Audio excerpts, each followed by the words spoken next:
YouTube, what is going on, you delicious guardians of the internet? Back at it for PlanetDestiny.com, your guide to the Destiny universe.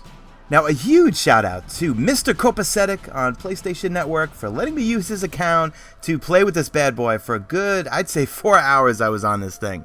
Because I have not been able to find this weapon, and none of my friends actually have either. So I don't know if it's hard to find, but let's get into it. Just got to reiterate again, guys, these are my opinions, and obviously you got to take it with a grain of salt. You got to play with them yourselves first.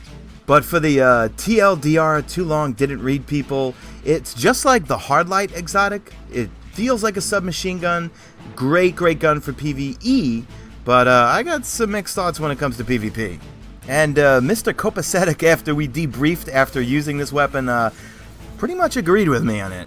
And in my humble opinion, this is a very difficult gun to do well in with regards to PvP. And the main problem comes from the impact. It's just a very low impact weapon. And in regular PvP Crucible, look, just 16s off the body and 24s off the upper torso. Now, this may be a great gun in the Iron Banner when you fully max it out and get it up to 300 attack, but for standard Crucible, I don't know, guys.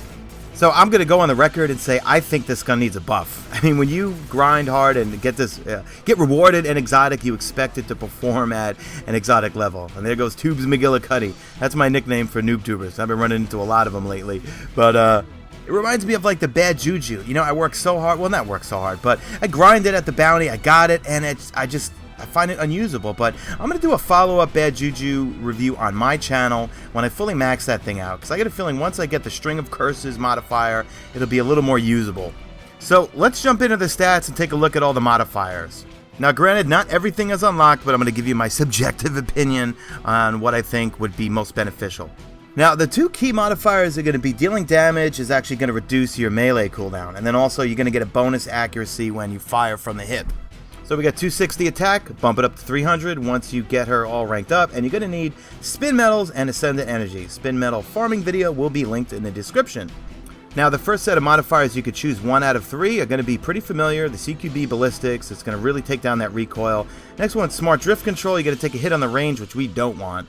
And then the last one is going to be aggressive ballistics, which again, predictable recoil, but the stability goes out the window. Don't like it.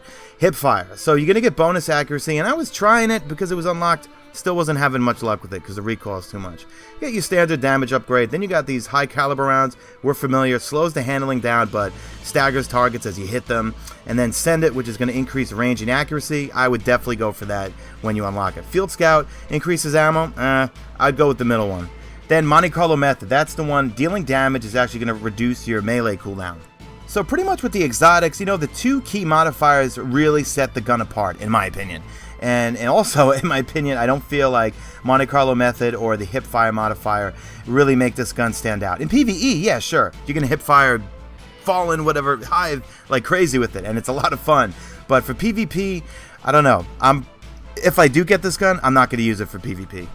And, you know, I like well-rounded guns. I like guns that I can take into PvE and PvP. Hence why I love the Surus regime so much. Because that thing, now that I got it maxed out to 300 attack, it just dominates in PvE.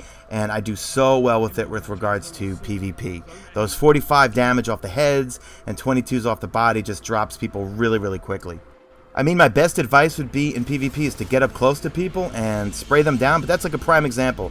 I had bad aim, and even though I have a high fire rate, he was able to take me down with a painted Suros. So, just all in all, guys, I think it's a fun gun for PvE, and if you want to put the time in to level the thing up, and you know, it does take a lot of time to level these guns up, especially with grinding through bounties just to apply the XP to the gun. I don't know, I kind of felt I was left a little short when it comes to PvP, because you know, I like well-rounded guns. I like weapons that I could take both in to PvE and PvP, and when I grind for an exotic or I get an exotic, I would expect it to perform. And I know Bungie said that they are doing some sort of, I guess, buff to exotics. I don't know when or if they have done it just yet, but definitely I would say needs a buff.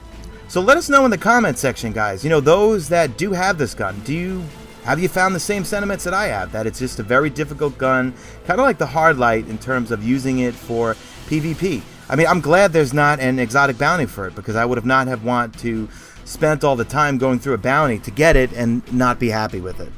It kind of like the bad juju, you know. I mean, I went through the bounty just because I love the way it looks. It looks so cool, and I don't know, it just sounds cool, and I don't know, you feel special when using a bad juju. That's why I'm gonna do another review on the bad juju on my channel when I fully max that thing out and see how it performs when I unlock that string of curses, as I mentioned. So that's it for me, guys. Once again, I am Mesa Sean. My links will be in the description. Come on over, say hello to me, keep me company. I'm lonely all the time. And smack a like on this video if you see fit. Make sure you subscribe if you haven't already to PlanetDestiny.com, where we are the guide to your Destiny universe. I'll see you guys in the next video. You stay beautiful, Guardians.